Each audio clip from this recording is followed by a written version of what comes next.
Hello students, तो आज मैं आपको फ्लूइड्स जो टॉपिक था मेरा उसका सेकेंड पार्ट लेकर आया हूं बेटा। ये टॉपिक आप अच्छे से देखिएगा। 1 2 3 4 5 6 ये कुछ इस तरह से इसमें आपको मिलेगा पार्ट्स। क्यों मिलेगा? क्योंकि थोड़ा सा बड़ा चैप्टर है, पर पेशेंस रख के देखिए, हर बात आपको समझ में आने वाली है। माय डियर स्टूडेंट्स, तो फर्स्ट टॉपिक है आपके सामने, ये स्क्रीन पर दिख रहा होगा, ये है पास्कल लॉ। कौन सा लॉ है बेटा? Pascal law. इसको देखिए इजीली मैं समझा रहा हूं बेटा, क्या है पास्कल लॉ। मान लो कोई आपके पास एक कोई कंटेनर है, बर्तन है, और इस कंटेनर में पहले से ही ना कुछ रखा हुआ है, आपके पास गैसेस रखी हुई है, ठीक है माय डियर स्टूडेंट्स। अब किसी बंदे ने क्या किया कि एक तरफ से यहां से प्रेशर कुछ दे दिया, तो जब उसने प्रेशर दिया तो वो सोच रहा है कि जिस पॉइंट पर दिए वहीं पर आएगा प्रेशर का दबाव। तो ऐसा कुछ नहीं होता बेटा, ये पूरे कंटेनर में इक्वली डिस्ट्रीब्यूटेड हो जाता है, and it is known as the Pascal law. देखिए अब पढ़िए जरा क्या लिख रखा है बेटा, आप अच्छे से समझ में आएंगे। So principle of transmission of fluids इसको बोलते हैं। So pressure is the principle of in fluids mechanics that state that, क्या बोलता है अब अच्छे सुनिए बेटा। Pressure exerted anywhere in a confined incompressible fluid. ध्यान दीजिए, ये जो फ्लूइड होगा वो इनकम्प्रेसिबल होगा। ऐसा नहीं कि इसको आप अगर आपने इसको कंप्रेस कर दिया तो उस प्रेशर के बारे में हम बात नहीं कर रहे हैं। Is transmitted equally in all direction through out the fluids. तो पूरे ही डायरेक्शन में क्या हो जाएगा? फैल जाता है। जैसे एक बैलून में पानी भर लीजिए और एक तरफ से दबाइए तो पूरे में उसका असर समझ में आता है। वो कॉमन सेंस की बात है बेटा, ठीक है। So it is known as the Pascal law.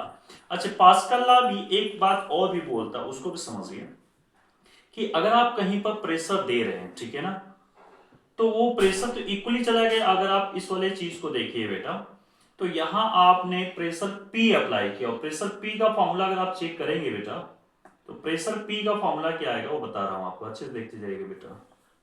Pressure P का फॉर्मूला होता है force upon area, force upon area. So force upon area आपने ले लिया, बहुत सुंदर भाई। और यहां का भी pressure P, force upon area. अब देखिए सेम इक्वल पॉइंट पर है, ऐसा आप एज्यूम कर लीजिए। पिछले वीडियो में आपको सब कुछ समझाया भी था कि दोनों का प्रेशर सेम होता है। तो इसका प्रेशर इस वाले पार्ट का भी प्रेशर सेम होगा, तो इसका प्रेशर क्या हो जाएगा? P equal F2 upon A2। अगर मैंने इन दोनों का प्रेशर इक्वल कर लिया बेटा, C हो जाएगा F1 अपॉन A1 इक्वल हो जाएगा बेटा आपका F2 अपॉन A2। अच्छे माय डियर स्टूडेंट, इसका फायदा क्या होगा? तो इसका फायदा ये होगा कि अगर मैंने F1 10 न्यूटन अप्लाई कर दिया और इसकी एरिया है बेटा 1 मीटर स्क्वायर, ऐसा एज्यूम करके चलिए, इतनी बड़ी एरिया तो नहीं हो सकती पर एज्यूम कर लीजिए ना, लेट्स सी। सो अगर आपने इस ऐसा एज्यूम कर लिया तो ये 10 रख लीजिए F1 की प्लेस पर, और A1 की प्लेस पर आप क्या रखेंगे बेटा? 1 रख लीजिए। F2 कितना आएगा फोर्स इस वाले पर, उसको चेक करना है मुझे। F2 कितना आएगा फोर्स अपॉन A2। A2 का एरिया बड़ा कर लीजिए, 10 कर लीजिए, सपोज 10 कर लीजिए, तो 10 मीटर स्क्वायर हो गया। तो जरा देखिए क्रॉस मल्टीप्लिकेशन जैसे ही आप कर रहे हैं, आपके पास कितना आ गया? 100 न्यूटन। आपने दिया कितना था? आपने तो सिर्फ और सिर्फ कितना दिया था? आप दिए थे 10 न्यूटन और आए कितना? 100 न्यूटन। तो क्या फोर्स बढ़ गया? तो ये हाइड्रोलिक जो लिफ्ट होती है बेटा, आप इसका यूज देखे होंगे, हाइड्रोलिक लिफ्ट में भी देखे होंगे, हाइड्रोलिक ब्रेक में भी यूज देखा जाता है पास्कल लॉ का। आपने जब एक गाड़ी जो है, इधर देखिए जरा, अब आपको ये सारी बातें क्लियर हो गई होंगी। आप बेटा एक काम कीजिए कि एक अपनी कार लेकर आइए, ठीक है। इस कार को कहां रखना है बता रहा हूं आपको। इस कार को आपने को रखना है इस जगह पर, इस जगह पर कार को रख लीजिए। हाइड्रोलिक लिफ्ट में बिल्कुल ऐसा होता है, और वो पैरों से यहाँ पर फोर्स देते हैं, वो फोर्स बहुत ज्यादा नहीं देते हैं, 100 न्यूटन 200 न्यूटन इतना ही फोर्स दिया जाता है। तो मान लीजिए उन्होंने 100 न्यूटन फोर्स दिया, और यहाँ पर अप्लाइड जो हो गया वो कितना हो जाएगा? सीधे 1000 न्यूटन। अब आपकी कार अगर बहुत ज्यादा 1000 केजी की होती है, 2000 केजी की होती है, इससे ज्यादा तो कोई कार भी नहीं होगी, तो ये कार को लिफ्ट करने के लिए हमारे पास एक नॉर्मल फोर्स देने पर वो कार लिफ्ट हो जाती है। और ये किसके प्रिंसिपल पर काम किया है? ये पास्कल लॉ पर ये काम किया है।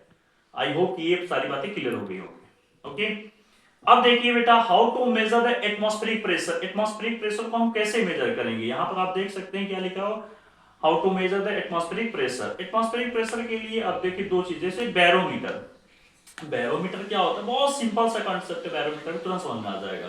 तो क्या लिखा है? It is a device used to measure atmospheric pressure. Atmospheric pressure हमारे ऊपर अभी क्या है? एटमॉस्फेरिक प्रेशर पड़ रहा है बेटा, कितना पड़ता है ये आपको याद होना चाहिए। ये जो प्रेशर पड़ता है अप्रॉक्स इतना ही पड़ता है 10⁵ पास्कल। ये बहुत ज्यादा बेटा, 180 हम बोलते हैं ना, 1 एटमॉस्फेरिक प्रेशर, ये इसी के इक्वल पड़ता है बेटा। अब जरा ध्यान से देखिए कैसे करना है, इस प्रयोग को कैसे किया गया था। एक कोई कंटेनर हमने ले लिया, यहाँ आप देख रहे हैं एक कंटेनर ले लिया, इसमें मरकरी रखा। और आप बोलेंगे सर तो पानी भी रख सकते हैं, बिल्कुल रख सकते हैं, लेकिन उसके लिए ये जो आपका ट्यूब ले रहे हैं बहुत बड़ा लेना पड़ेगा, 10 मीटर के आसपास की वैल्यू आती है। तो इसलिए हम उसको ना लेकर हम किसको रख रहे हैं, मरकरी को, क्योंकि मरकरी की जो डेंसिटी होती है वो ज्यादा होती है। तो हमने इसको ले लिया मरकरी बेटा। अब ध्यान से आगे बढ़िए, एक हमने ये ट्यूब लिया, ठीक है ना, इस ट्यूब को पहले इस पूरे में डीप कर दिया जाता है, इस पूरे में से मिला, ऐसे पूरे में इसको डीप कर लो, इसमें थोड़ा भी एयर ना रहने पाए, और फिर उसको इसमें पलटी मार के ऐसे ऊपर कर दो। तो ये ऊपर वाले हिस्से में आप देखेंगे तो ये तो वैक्यूम रह जाएगा बेटा, खाली जगह है।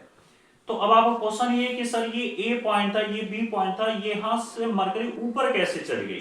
तो कॉमन सेंस की बात है बेटा कि ए वाले पॉइंट पर एटमॉस्फेरिक प्रेशर पड़ रहा था, और बी वाले जो पॉइंट देख रहे हैं खाली जगह जो था ये वैक्यूम था, तो इसका प्रेशर कम, इसका प्रेशर ज्यादा, तो इसने प्रेशर को इस तरह से पानी को इस तरह से, सॉरी मरकरी था, इस मरकरी को ऊपर पहुंचा दिया। लेकिन क्या वो पहुंचाता रहेगा, बिल्कुल भी नहीं।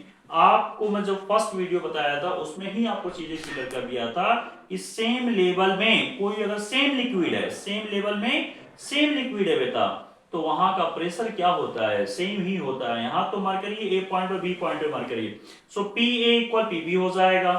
अब पी ए तो ठीक है, पी ए एटमॉस्फेरिक प्रेशर लिखेंगे इसको, लेकिन पीबी की वैल्यू क्या होती है, रो जी एच। अब यहाँ पर रो क्या है, डेंसिटी है, किसकी डेंसिटी है, मरकरी की डेंसिटी है। अगर मैं इसको सॉल्यूशन करूं, सभी वैल्यू को उठा के रख दूं बेटा, तो हमारे पास क्या आंसर आएगा बता रहा हूं। देखिए यहाँ पर पी नॉट की वैल्यू कितनी है, सो पी नॉट क्या होता है आपका, एटमॉस्फेरिक प्रेशर होता है, ठीक है।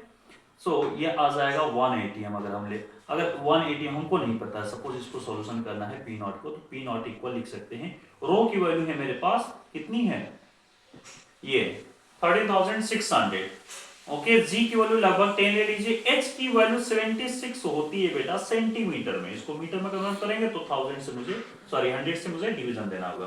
तो ये 00 से 00 कैंसिल हो गया, तो मेरे पास जो कुछ रिजल्ट आएगा वो अप्रॉक्स कितना आता है, मैं अपने मोबाइल से करके इसको बता देता हूँ आपको। ये जो रिजल्ट आने वाला है बेटा, जस्ट ए मिनट, ये 136 इंटू 76, और तो ये आ रहा है बेटा आपका 10336, और ये अगर 10 से मल्टीप्लाई करेंगे तो एक और आ जाएगा 0, ठीक है। 9.8 आपको ले लेते थोड़ी सी सही वैल्यू आ जाती। अगर मैं इसको 9.8 से मल्टीप्लाई कर लेता हूँ तो ये थोड़ा और करेक्ट वैल्यू आ जाएगा, तो मैं करेक्ट के ही पास चला जाता हूँ, यहाँ 10 ना लिखकर 9.8 कर लेता हूँ बेटा। ओके, ध्यान से देखिए 9.8 कर लिया, और ये 100 से मल्टीप्लाई, तो ये हमारे पास आ रहा है बेटा 101,292, ये कुछ आ रहा है 0.8 ऐसा कुछ। तो अगर मैं इसको लिखूं तो 1.01 10 की पावर 1.013 भी लिख सकते थे, 10 की पावर देखिए 1 2 3 4 5 10 की पावर 5, ये हमारे पास एटमॉस्फेरिक प्रेशर की वैल्यू आ गई। इस तरह से हम एटमॉस्फेरिक प्रेशर को कैलकुलेट कर सकते हैं, किसके थ्रू, बैरोमीटर के थ्रू। कितना इजी था कॉन्सेप्ट, है ना, ये बहुत इजीली आप करेक्ट कर लिए। इस तरह से एक दूसरी डिवाइस हमारे पास है बेटा, मैनोमीटर। मैनोमीटर क्या कर रहा है, मैनोमीटर के बारे में थोड़ा सा देखिए। It is a device to measure the pressure of gas. किसी कंटेनर के अंदर अगर गैस रखा, उस गैस का प्रेशर कितना, जैसे हम गैस सिलेंडर भरवा के लाते हैं, तो उस गैस सिलेंडर में किसी में ज्यादा भरा होता है गैस, किसी में कम भरा हुआ है, तो क्या सबका प्रेशर एक जैसे कि अलग अलग है, तो बिल्कुल अलग अलग होगा भाई साहब। अब देखिए यू शेप का एक हम लोग ट्यूब यूज करते हैं जिसमें मरकरी ही अगेन रखेंगे, ध्यान देखिएगा, मरकरी ही, अब ये यू शेप में हमने फिर से मरकरी ले लिया बच्चा। अब यहाँ पर ए पॉइंट और बी पॉइंट पर देखिए दोनों जगह मरकरी है, तो इन दोनों जगह का प्रेशर क्या होगा, फिर से इक्वल होने वाला है, फिर से वही फार्मूला रो जी एच, और यहाँ पर बेटा यहाँ पर एटमॉस्फेरिक प्रेशर भी काम करेगा, सो पी नॉट। तो यहां से आप देख रहे हैं, सपोज ये एच हाइट थी आपकी, ये वाली बी तक, तो हमने लिख दिया रो जी एच बी वाले पॉइंट पर, और क्या लिख दिया, पी नॉट, ठीक है। पी नॉट क्या बेटा, एटमॉस्फेरिक प्रेशर। अब आपको सारी बातें क्लियर होगी, चलिए जी, बहुत सुंदर। ये लास्ट टॉपिक है बेटा, ये क्या लिखा लास्ट टॉपिक, बड़ी बहुत इंपॉर्टेंट, बहुत प्यारा टॉपिक है बेटा, force on A side wall of a vessel. मान लीजिए किसी कंटेनर में, किसी बर्तन में, वो बर्तन एक क्यूब या क्यूबाइड ले लीजिए बेटा, और उस क्यूबाइड वाले बर्तन में कोई गैसेस भरी हुई, कोई फ्लूइड्स भरा हुआ है, तो उस पर जो प्रेशर लगने वाला, वो क्या लगने वाला है, उस पर हम बातें करेंगे। देखिए एक बार हम रीड आउट करके सुना देते हैं। Force on the side wall of a vessel can not be directly determined at the different depth pressure और द डिफरेंट। ओके बेटा आगे देखिए। To find this we consider a strip of width dx। देखिए ये आप container देख सकते हैं, इसमें कुछ हमने ऐसे फिल कर लिया। देखिए फिल कर लेते हैं बेटा, जस्ट ए मिनट। हमने ऐसे फिल कर लिया, ऐसे फिल कर लिया। ओके अब देखिए यहाँ पर क्या लिख रखा है, पढ़िए। We consider a strip of width, और उसकी विड्थ हमने कितनी स्ट्रिप निकाल ली dx at the depth x। अब ऊपर से हम चेक करें बेटा x from the surface of the liquid, कहां से, सरफेस से, in figure. And on this strip the force due to the liquid is given by. Force क्या होगा बेटा, फोर्स, तो फोर्स हम बार बार आपसे बोले जाना है, प्रेशर का फॉर्मूला फोर्स अपॉन एरिया, तो जस्ट उल्टा हो जाएगा P into A, P into A. Very good. अब ये छोटा सा स्ट्रिप है ना बेटा, ये छोटा सा क्या है, स्ट्रिप है। अगर ये छोटा सा स्ट्रिप है, अगर इसको इधर कर लिया तो प्रेशर कितना होता है किसी लिक्विड में, ये आपको ना पिछली क्लास में बता रखा हूं बेटा, कि अगर मैं इसको यहां पर कैलकुलेट करना चाहता हूं, इस जगह H की प्लेस पर, ये H की प्लेस पर नीचे, तो प्रेशर आता है रोजी H, रोजी नाम की लड़की को याद रखिएगा, ठीक है। तो रोजी H, तो ये आ गया बेटा आपके पास, ये प्रेशर देख रहे हैं रोजी एक्स, क्योंकि यहाँ तो सिर्फ एक्स ही डिस्टेंस नीचे है बेटा, सिर्फ कितना है, एक्स ही डिस्टेंस नीचे आप लोग, सो रोजी एक्स आ जाएगा। और इसकी एरिया कितनी है, देखिए इसका ये विड्थ हो गया b, और इसका ये थोड़ा सा ही तो था ना हिस्सा, ये हाइट वाला देखिए dx, तो b इंटू डी एक्स इसकी एरिया होगी बेटा। आई होप की पूरी कहानी क्लियर होगी। सो हमने रोजी एस तो प्रेशर ले लिया और इसका एरिया ले लिया। जब इन दोनों का मल्टीप्लिकेशन किया बेटा, so this force is acting in the direction normal to the side wall, ऐसे नॉर्मली एक्ट कर रहा होगा। ओके माय डियर स्टूडेंट्स, ये तो छोटे से हिस्से की बात कर रहे हैं, लेकिन पूरे के लिए क्या करेंगे, इंटीग्रेशन। कहां से कहां तक, सपोज इसकी हाइट हमने h एज्यूम कर रखी है, तो 0 टू लेकर s तक। अब देखिए ये हमने लिख दिया फोर्स कितना लिखा, rho X G H B D X, ये सब कुछ लिखा हुआ आप देख लीजिए। अब मैं जब इसका इंटीग्रेशन करूंगा तो मेरे पास फाइनल रिजल्ट ये निकल के आने वाला है, rho G H square rho G B H square upon 2, ये मेरे पास फोर्स का आ गया रिजल्ट। माय डियर स्टूडेंट्स, अगर किसी बच्चे ने बोला कि सर मुझे ना प्रेशर चाहिए, इस वॉल पर प्रेशर कितना लग रहा था, सपोज वो गैस ही था कि कितना प्रेशर लगा रहा था, ठीक है, तो प्रेशर की भी कैलकुलेशन हम कर लेते हैं बेटा। The absolute pressure on the side wall cannot be evaluated because at the different depth on this wall. So pressure is different. अलग-अलग पर क्या होगा, प्रेशर भी अलग-अलग हो जाएगा।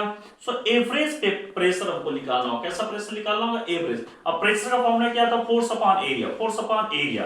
अब हम एक जिस साइड वॉल के बारे में बात कर रहे हैं, तो इस साइड में हाइट h था और इसकी विड्थ कितनी थी बेटा, b थी, तो इसका हो गया एरिया P इंटू एच, और फोर्स कितना F, सो F अपॉन ए। तो आप यहां से देख सकते हैं बेटा F अपॉन बी एस लिख रखा है, F की वैल्यू ऊपर से ही यहां से हम लोग rho G B H square upon 2, rho G B H square upon 2 लिख दिए, और बी एस। तो देखिए अब यहां से कुछ कैंसिल आउट हो रहा है, क्या कैंसिल हो रहा है, चलिए मैं कट करके दिखा देता हूं आपको। एक बी से बी कैंसिल हो जाएगा, एक एच से एच कैंसिल, तो बचा क्या, हाफ रो जी एच। अच्छा ये जो रो जी एच जो प्रेशर आया है नीचे वाले पर आ रहा था रो जी एच, लेकिन साइड वाले वॉल पर कितना आ रहा है बेटा, सीधे हाफ रोज आ रहा है ना, हाफ रो जी एच। देखिए ये रिजल्ट भी आप याद रख सकते हैं। ओके चलिए my dear students, next topic पर थोड़ा आगे बढ़ लेते हैं। नेक्स्ट टॉपिक क्या है, नेक्स्ट टॉपिक आपका है torque on the side wall due to the fluid's pressure. इस फ्लूइड्स प्रेशर की वजह से साइड वॉल पर टॉर्क कितना होगा। टॉर्क ना किसी एक, ये कंफ्यूजन हो जाता है बच्चा, टॉर्क किसी एक्सिस के अबाउट निकालते, किसी पॉइंट के अबाउट निकालते हैं, तो यहां पर एज के अबाउट निकालेंगे। देखिए जरा ध्यान से, as shown in the figure due to the force DF the side wall experience a torque. Side wall क्या एक्सपीरियंस कर रहा होगा, एक टॉर्क एक्सपीरियंस कर रहा होगा। टॉर्क हमारी ऐसे घूम जाना चाहती है, घुमाऊ फोर्स को ही हम टॉर्क बोलते हैं बेटा। तो हम बोल रहे हैं कि यहां पर क्या बोल रहे हैं, the side wall experience a torque about the bottom edge, यहां पर नीचे जो बॉटम ये जो दिख रहा था नीचे इस वाले एज के अकॉर्डिंग, तो यहां से इसकी हाइट को चेक कर लीजिएगा, h माइनस एक्स हो जाएगा ये हाइट, ठीक।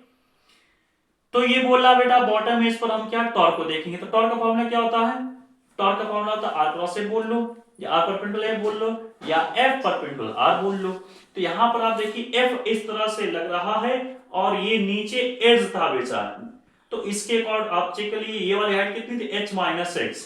तो इस वाले हाइट को हम देख रहे हैं h माइनस एक्स, और ये हो जाएगा df। df की वैल्यू ऊपर ही कैलकुलेट कर चुके हैं, कितनी थी, rho G B D X X, ये सारा कुछ था क्योंकि यहाँ पर था प्रेशर और ये क्या था, एरिया था। याद आ रहा है बेटा, बी डी एक्स एरिया था, रो जी एक्स आपका क्या था, प्रेशर, और एच माइनस एक्स। फिर से हमने इसको थोड़ा सा अच्छे से कैलकुलेशन किया 0 से एच तक, क्योंकि ये तो पूरा वेरी कर रहा 0 से एच। तो जब मैंने टार्क यहाँ कैलकुलेट किया तो 1/6 रो जी बी एच क्यूब मेरे पास रिजल्ट आ गया। आई होप कि सारी कहानियां आपको क्लियर हुई होगी। वीडियो आपको अच्छा लग रहा होगा बेटा, और वीडियो आपको चाहिए तो प्लीज आप कमेंट करते रहिए, अच्छे अच्छे कमेंट लिखिए और शेयर करते रहिए। Thank you all my dear student.